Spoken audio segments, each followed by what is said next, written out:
17ABA 드라이버는 제가 더보기 설명란에다 넣어 놓을 테니까 타고 들어오시면 되고요. 타일로 되어 있으면 리스트로 바꾸시고요. 바이오스와 싱크 벤티지 기술은 다운로드 받지 않겠습니다. 바이오스 설치하다가 벽돌 되시는 경우도 있고, 싱크 벤티지 기술은 차후에 업데이트를 통해서 제공이 되기 때문에 지금은 필요가 없습니다. 네트워킹 무선랜부터 받도록 할게요. 다운로드 버튼 누르고요. 마우스 및 키보드도 내려서 다운로드 누르고요. 모니터 및 비디오 그래픽에서도 다운로드 누르시고요. 블루투스 및 모뎀에서도 다운로드 한번 누르고요. 소프트웨어 및 유틸리티에서는 요거는 받으실 필요 없습니다. 필요가 없고요. 스마트 디스플레이나 이런 거 도움이 되지 않더라고요. 오디오에서 또 다운로드 누르고요. 전원 관리에서 다운로드 누르고요. 지문 인식기에서 또 다운로드 누르고요. 칩셋에서 다운로드를 두 가지 다 받겠습니다. 이건 2출력 드라이버고요. 그리고 카메라 및 카드 리더기에도 두 개가 있는데요. 카드 판독기랑 카메라 드라이버 모두 하나씩 받겠습니다. 모든 파일이 받아지면 이렇게 다운로드 폴더 안에 이름을 알 수 없는 파일들이 이렇게 많이 들어가 있는데요. 그래서 이게 구분이 안 되기 때문에 나중에 설치하는 방법도 설명드릴 거고요. 윈도우 설치가 가능한 USB를 만들어 놓으셨으면 그 안에 빈 공간에다가 이걸 넣으셔도 돼요.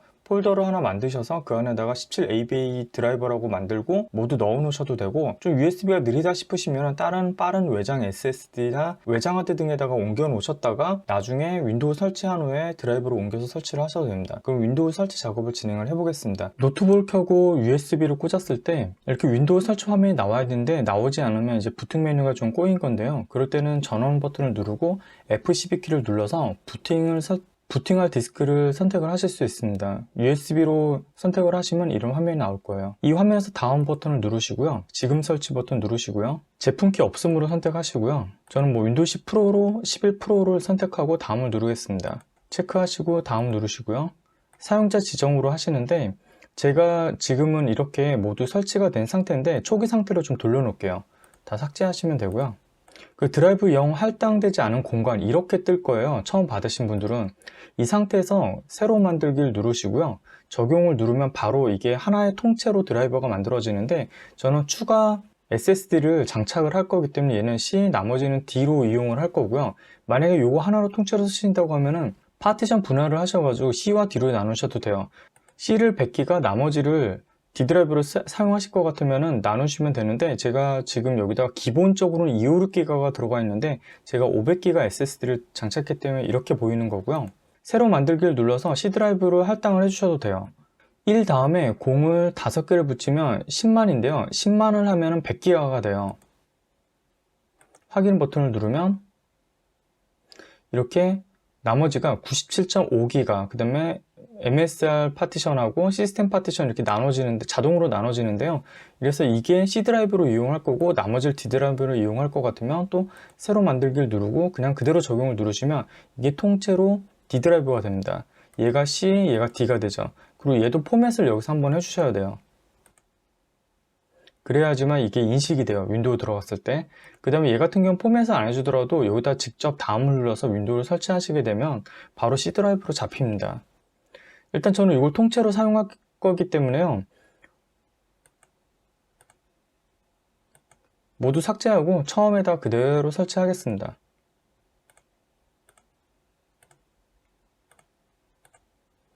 이 상태에서 그냥 다음을 누를게요. 저는 통째로 사용할 경우에는 파티션 나누지 마시고 이렇게 누르고 다음을 누릅니다. 기다리면 이제 자동으로 설치가 될 거고요. 진행이 되는 거 확인되면은 제가 또 연결해서 영상을 찍겠습니다. 국가 또는 지역이 맞나요 화면이 이제 나왔는데요. 자동으로 이제 설치가 다 진행됐고요. 얘를 누릅니다. 한국으로 선택이 되어 있었습니다. 그 다음에 그대로 얘를 누르고요. 건너뛰기 누르고요. 인터넷 연결하지 않겠습니다. 제한된 설치로 계속 누르고요. 이 장치 사용자 이름을 적어주세요. 비밀번호 만드셔도 되고 저는 일단 안 만들고 넘어가겠습니다. 아니오의 수락, 아니오의 수락, 필수 요소만 수락, 아니오의 수락, 아니오의 수락하겠습니다. 윈도우 화면으로 넘어왔고요. 일단 드라이버 설치를 하기 전에 몇 가지 세팅을 좀 하겠습니다.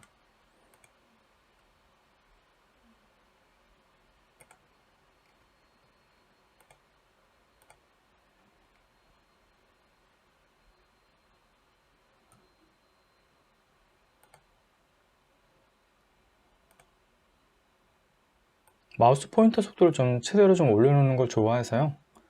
스크롤도 10 정도 이렇게 하고요. 지금 C 드라이버 하나밖에 없기 때문에 이 안으로 아까 드라이버를 옮기겠습니다. 드라이버가 지금 다 옮겨졌고요.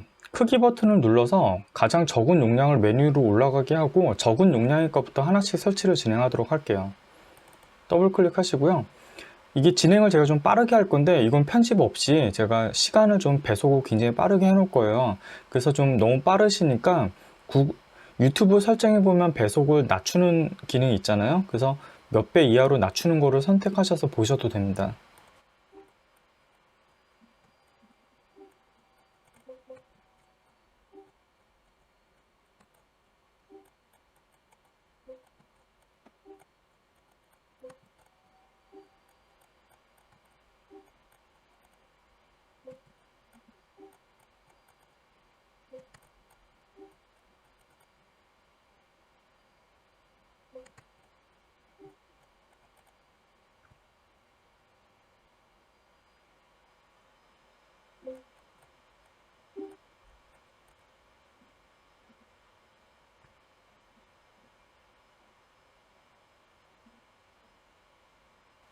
네, VJ 드라이버가 이제 설치가 됐는데 갑자기 화면이 좀 어두워졌어요. 한번 밝기를 올려볼게요. 약간 올렸고요. 재부팅 한번 하겠습니다. 부팅이 완료됐고요. 이 상태에서 좀 최적화를 몇 가지 좀 진행을 하고 그 다음에 인터넷 연결을 해보겠습니다. 윈도우 버튼 누르고 설정을 한번 누른 다음에요. 앱을 누르시고 앱 및 기능을 들어갑니다. 쭉 보시면은 이렇게 원드라이브 같은 거 사용 안 하시면 그냥 제거를 하세요. 그 다음에 이거 마이크로 솔러 이것도 게임 종류인데요. 이것도 제거하시고요. 투두 이거 할 일 정하는 것도 필요 없으시면 삭제하시고요. 그 다음에 오피스 이런 거 체험판 같은 경우는 삭제하시고요.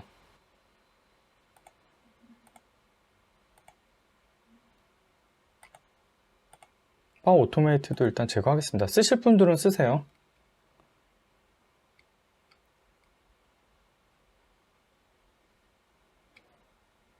지도 기능은 삭제가 안 됩니다.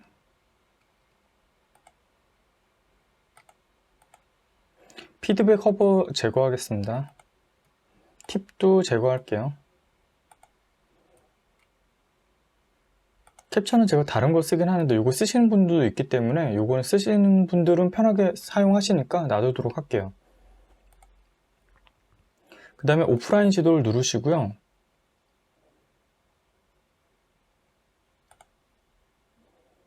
이거 체크 해제하겠습니다.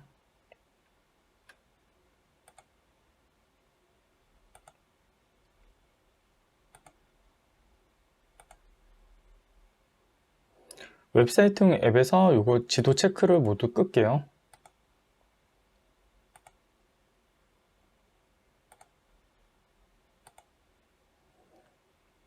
시작 프로그램을 보면은 이렇게 돼 있는데 뭐 그다지 이런 거 오디오 서비스나 이런 거 보안 프로그램은 켜져 있어야 되니까요. 이 두 개는 켜져 있는 걸로 놔둘게요. 업데이트 및 보안을 가면 윈도우 사용 권한이 있어요. 여기서 좀 이제부터 좀 고난의 시작인데요. 일반을 누르시고서 이런 거 다 끄세요. 자원을 최대한 사용 안 하게 해야 되거든요. 음성 명령은 아까 꺼놨고요. 이것도 끄고요. 네, 이것도 아까 껐었고요. 활동 기록도 기록하지 않게 하겠습니다. 사용 권한 요거는 요런 것만 좀 끌게요. 검색 기록이랑 윈도우 검색은 그냥 놔두고요. 그 다음에 이제 위치 정보 아까 껐어요. 꺼서 꺼져 있고요. 이게 한번 할 때마다 다시 내려야 돼요. 고정이 안 되더라고요. 카메라는 사용할 거기는 놔두고요. 마이크도 쓸 거고 음성 활성화도 쓸 거고요. 이건 놔둘 거고요. 알림은 끄겠습니다. 기억해야 돼요. 계정 정보 끔으로 하고요. 윈도우 10에서는 되돌아갔을 때 이 위치를 그대로 기억을 했었는데 11은 이게 안 되더라고요. 그래서 기억해야 돼요. 지금 일정했고요. 이 장치에다가 이런 정보들에 대해서 어떤 앱들이 이제 이 앱은 지금 피플밖에 하나가 없지만 사용하다 보면 많은 앱들이 좀 설치가 될 수가 있어요. 자동으로 설치가 되는데 그 앱들이 전화나 이런 건 전화 기능은 없지만 문서라던가 그런 것, 사진 그런 거에 접근이 가능해져요. 메일이라던가 이런 거에 접근이 가능해지기 때문에 이런 거 접근을 끄도록 하겠습니다. 뭔가 놓친 게 있는 거죠. 아까 통화 기록 안 했었죠? 그 다음에 아마 전화 통화도 이거 꺼져 있고요. 통화 기록 메일 했고요. 작업 끄고요. 메시지에 대한 접근 권한도 끌게요. 앱들이 들어가서 볼 수 있거든요. 라디오에 대해서도 접근을 끄도록 할게요. 기타 장치에 대해서도 끄고요. 앱 진단 정보도 못 가져가게 할게요. 자동 파일 다운로드, 문서에 대한 접근도 끄게 할게요. 다운로드 폴더에 대한 접근 권한도 끄도록 할게요. 음악 라이브러리에 대한 접근 권한도 끄도록 할게요. 사진에 대한 접근 권한도 끄도록 할게요. 앱들이 들어가서 볼 수 있거든요. 동영상에 대한 접근도 끌게요. 파일 시스템에 대한 접근 권한도 끌게요. 이런 것도 끄고요. 네, 일단 기본적으로 이건 됐고요. 고급이라고 검색을 하면 고급 시스템 설정 보기가 나와요. 이걸 누르시고 그 다음에 고급의 성능 부분을 누르시고 최적 성능으로 조정 누르시고 화면 글꼴의 가장자리 다듬기를 누릅니다. 확인 한번 누르시고요. 그 다음에 나머지는 이 하드웨어에서 장치 설치 설정에 이걸 아니오로 하고 저장하면 되는데 이렇게 하게 되면 드라이버들을 윈도우에서 변조시키는 일을 좀 방지할 수가 있어요. 완벽하진 않지만 그래도 도움이 되기 때문에요. 이렇게 하고 이것만 해주시고 그 다음에 이제 인터넷 연결을 하시면 돼요. 와이파이 연결 가능하니까 이걸 누르시고서 와이파이 연결을 해주세요. 와이파이 연결이 됐고요. 그 다음에 MS 스토어를 들어가시고요. 여기서 검색을 누르시고 벤티지라고 검색하세요. 벤티지라고 하면 레노버 벤티지라고 맨 처음에 검색이 나오죠. 연관 검색이 되는 걸 누르시고요. 설치를 하세요. 요거 계정 없어도 진행이 가능하거든요. 이렇게 닫기 누르고 자동으로 설치가 됩니다. 좀 기다리시고요. 벤티지가 설치되었고요. 다음을 누릅니다. 그 다음에 뭐 게임의 이제 주요 이렇게 하는 걸로 하고요. 요 익명 사용 통계 제공은 끄고요. 레노버 벤티지 도구 모음 사용은 체크를 하시는 게 좋아요. 이쪽에 도구 모음이 나오는 거기 때문에요. 종료 버튼을 누르고요. 그리고 이렇게 우측에 이제 배터리 상태나 이런 것들이 나오는 게 있는데 배터리 상태가 양호한지 뭐 이런 거 있는데 그리고 이제 극한 성능으로 되어 있는지 배터리 전략, 극한 성능 이런 거 선택할 수 있는 메뉴들도 있는데요. 이것도 항상 좀 떠 있는 거기 때문에 이건 세팅을 일단 봐드릴게요. 그 다음에 이쪽에서 장치 쪽에 들어가면 장치 세부 설정에서 장치에 대한 정보를 좀 확인이 가능해요. 물 메모리를 저는 이제 8기가 온보드에다가 16기가를 넣었기 때문에 21.85GB가 인식되는 걸로 나오고요. 프로세서 정보나 이런 것들이 나옵니다.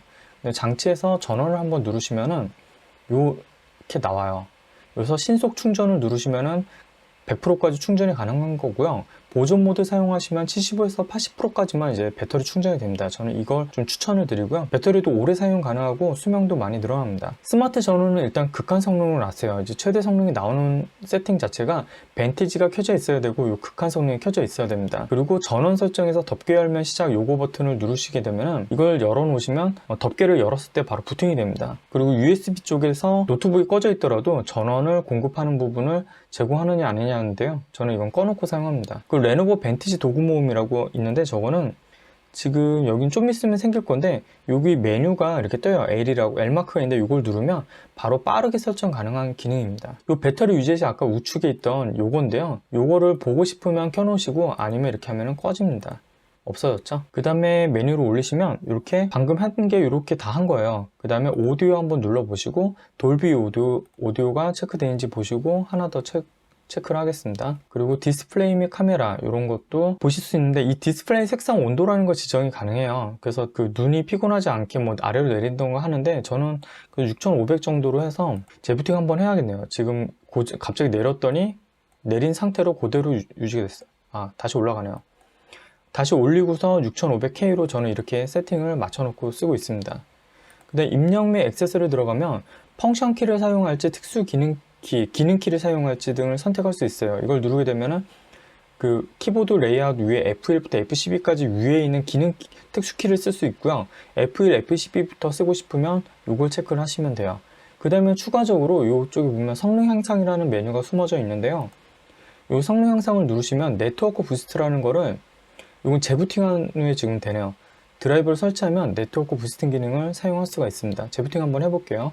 재부팅 했고요. 이제 성능 향상 들어오면 중요 드라이버의 설치가 있어요. 이걸 누르시고 설치를 하세요. 그러면 네트워크 부스팅 기능을 사용할 수가 있는데 이걸 체크하시고 추가를 누르면 게임 등을 여기다 추가할 수 있어요. 그럼 그 해당 게임을 실행했을 때는 그 게임에 우선적으로 인터넷 할당을 해주기 때문에 인터넷 끊김이나 버벅임 등이 거의 생기지 않더라고요. 이런 것도 있고, 지능형 게이밍 부스터 사용하면 해당 게임 외에 다른 앱들을 모두 다 중단을 시키는 기능이에요. 그 특별한 다른 이제 앱들을 중단을 시킬 때는 여기다 추가를 하시고, 닫을 때는 또 이쪽에다 넣으시면은 게임을 시작했을 때 이쪽은 그 불필요한 앱들을 모두 다 종료를 시킬 수가 있습니다. 종료나 중지를 시킬 수 있죠. 벤티지까지 설정을 해봤고요. 그 다음에 저는 요 시스템 성능 강화 모드 레지스트리 뭐 이런 것들을 다 파일로 만들어 놨어요. 이런 거를 더블 클릭하게 되면 자동으로 레지스트리 이제 추가가 돼요. 이게 어떤 거냐면 검색의 전원을 검색을 하시면 이 전원 관리 옵션 편집이 나오는데요. 이걸 누르시면은 이런 화면이 떠요. 그리고 나서 이 전원 옵션을 눌러서 이 화면에서 이걸 끌어서 바탕화면에 놓으면은 항상 바로 여기로 넘어갑니다. 그럼 현재는 균형 조정으로만 되어 있는데요. 지금 벤티지가 지금 안 떠 있어서 좀 떠 있게 할게요. 이거 체크를 해서 위로 뜨게 해 놓을게요. 그러면 극한 성능으로 돼 있죠? 그냥 극한 성능으로 일단 맞춰 놓고, 그리고 요것도 만들어야 돼요. 추가적으로 만들어야 되는데 요거는 이렇게 돼 있고, 그 다음에 전원 관리 옵션 만들기를 눌러서 고성능 체크를 하시고요. 고성능 하고 다음 누르고 디스플레이 크기는 해당 없음으로 하고요. 만들기 누르면 고성능이 하나 만들어지는데 설정 변경을 눌러서 이렇게 들어가 보시면 이것도 0으로 만드시고 0으로. 그 프로세서 전원 관리 부분에 최대 프로세서 주파수, 이게 원래 안 나왔던 건데 아까 걸 통해서 나오는 거예요. 그리고 여기에 추가적으로 좀 몇 가지 더 안 나오는데요. 이걸 좀 나오게 하려면 제가 해놓은 이 레지스트리는 제가 주소를 남겨드릴 거예요. 이거 관련된 영상 제가 그 더보기 설명란이나 또는 이게 영상 후반부에다가 넣어 놓을 테니까요. 그러니까 CPU 최적화 이렇게 온도를 낮추는 영상인데 그걸 보시고 똑같이 만드셔도 돼요. 저는 이런 거를 그냥 미리 만들어 놨기 때문에 더블 클릭만 하면 되고요. 이것도 만드는 건 쉬워요. 그 레지스트리 화면에서 우측 버튼 누르고 바로 가기를 하면 됩니다. 일단 한번 간단히 설명을 드릴게요. 편집을 누르면 이게 주소예요. 레지스트리에 있는 이게 주소인데 복사를 한 다음에요. 검색에 레그라고 검색하면은 레지스트리 편집기가 떠요. 이걸 들어가시고 그 다음에 이 컴퓨터 있는 데다가 붙여넣기를 합니다. 이 컴퓨터 앞에다가 달러 표시 하나 넣어주고요. 그 다음 엔터를 한번 치면 바로 그 주소로 가요. 그래서 애트리뷰츠가 2로 되어 있는데 이게 2로 되면은 이게 적용이 돼요. 그리고 이렇게 적용된 거를 여기서 마우스 우측 버튼을 누르시고요. 내보내기를 누르세요. 내보내를 누르고 이게 뭐 최고 써있듯이 CPU 클럭 고정 레지스트리라고 써놓고요. 이게 어떤 건지 어떤 기능인지 클럭 고정 레지스트리 하고 이거를 바탕화면으로 놓고 저장을 하면 이렇게 만들어집니다. 이걸 더블 클릭하면 바로 이 세팅으로 바로 적용이 돼요. 저는 이렇게 해서 이걸 USB에다 담아 놓고 항상 새로운 노트북을 설치하게 되면 이거를 더블 클릭해서 바로 실행을 시킵니다. 그래서 없는 기능들을 좀 만들어 놓는 거죠. 전원 관리 옵션에 없는 것들이 생겨요. 지금 이렇게 돼 있는데 이거 좀 이따 한번 볼게요. 그 다음에 시스템 성능 강화 모드 레지스트리도 더블 클릭해서 만들고요. 최대 프로세서 상태도 이것도 만들어 놓을게요. 이렇게 해놨고요. 그 다음에 지금 요 상태예요. 지금 프로세서 전원 관리에 프로세서 주파수 상태 이런 것만 나와 있죠. 그냥 다시 한번 열어볼게요. 지금 게 적용이 되었나? 다시 고급 전원 관리 옵션 설정 변경을 누르고 아까 저장을 안 했네요. 0 누르고 최대 프로세서 전원 관리 가면 하나 더 생겼죠? 프로세서 성능 강화 모드라고. 그래서 얘는 저는 사용으로 할게요. 가장 최대 성능을 끌어내는 걸로 해놓고 이런 거 주파수 제한은 하지 않고 최소, 최대 다 100으로 되어 있고요. 그리고 여기 또 있어요. AMD 파워 디스플레이인데 이것도 성능 극대화로 선택이 되어 있어야 하고요. 파워 슬라이더도 최고의 성능, 가장 끝까지 가 있어야 돼요. 이게 고성능이거든요. 네, 됐습니다. 이러면은 요거는 이제 고성능으로 확실하게 나와요. 요걸 선택하고 벤티지에서 극한 성능, 요 두 가지 했을 때 가장 성능이 최대로 나옵니다. 이렇게 잡으시면 되고, 그 다음에 좀 조용하게 쓰고 싶고 CPU 온도를 낮추고 싶다 싶으면 전원 관리 옵션을 만든 다음에 절전을 하나 누르시고요. 효율적 최적화라고 검색해서 만듭니다. 그 다음에 이것도 마찬가지로 해당 없음하고, 관련 영상은 뒷부분에 있으니까 보시면은 바로 밝기가 낮춰졌네요. 관련 영상을 보시면은 온도가 얼만큼 떨어지는지 나올 거예요. 어쩔 때는 한 20도까지도 좀 떨어지기 때문에. 그리고 이 효율적 최적화를 누르시고 고급 전원 관리 옵션을 누른 다음에 여기도 0으로 하고 그 다음에 프로세스 전원 관리에서 최대 프로세스 상태를요 99로 맞추세요. 그리고 최대 프로세서 주파수를 약 3000 정도? 3000 이상 안 올라가게 막는 거예요. 3000으로 맞춰놓고 프로세스 성능 강화 모드에서 요거는 효율적 활성화, 이것도 효율적 활성화, 이게 다예요. 이렇게 하고 적용 누르시고 나머지 이런 것들은 그냥 뭐 이런 식으로 돼 있는데 저는 잠깐만요. 성능 극대화 그래픽은 최대로 해놓을게요. 요 정도로 해놓고 확인 누르면 요 효율적 활성화와 이제 요 고성능의 차이를 한번 좀 보도록 할게요. 이게 이제 어떤 기능을 하는지 보여드릴게요. 지금 고성능으로 놓고서 그 다음에 이 프로세서 CPU를 여기 보시면은 이제 CPU가 이렇게 있잖아요. 그리고 벤치 테스트를 딱 해서 CPU를 돌리면요 이렇게 나와요. 고성능에서 100% 3.51GHz 이상 뭐 이렇게 나오잖아요. 싱글 한 593점 이렇게 지금 나오고 있는데 여기서 제가 요거를 효율적 최적화로 낮추면요 성능이 뚝 떨어지면서 조용해져요. 온도도 낮춰지고 CPU가 제한이 되는 거예요. 그래서 CPU 온도를 낮추고 싶을 땐 이걸 쓰시면 돼요. 볼게요. 점수가 확 떨어지죠. 아까 4500점 정도 넘었는데 지금 2400점 정도로 나오면서 CPU 클럭은 2점 이상, 아까 3000으로 제한을 주긴 했는데 CPU 성능 자체를 제가 99% 제한을 해서 효율적 활성화를 먹이면은 전체에서 한 60에서 70% 정도 CPU 성능만을 제한하게 됩니다.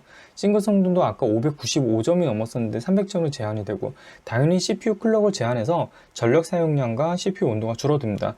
여기까지 지금 다 마무리했고요. 추가적인 영상은 꼭 한번 보셔서 CPU를 최적화하는 방법에 대해서 보시는 걸 좀 추천드리고요. 고생 많으셨습니다. 도움이 되셨다면 좋아요 한 번씩만 눌러주세요. 다음에 또 볼게요.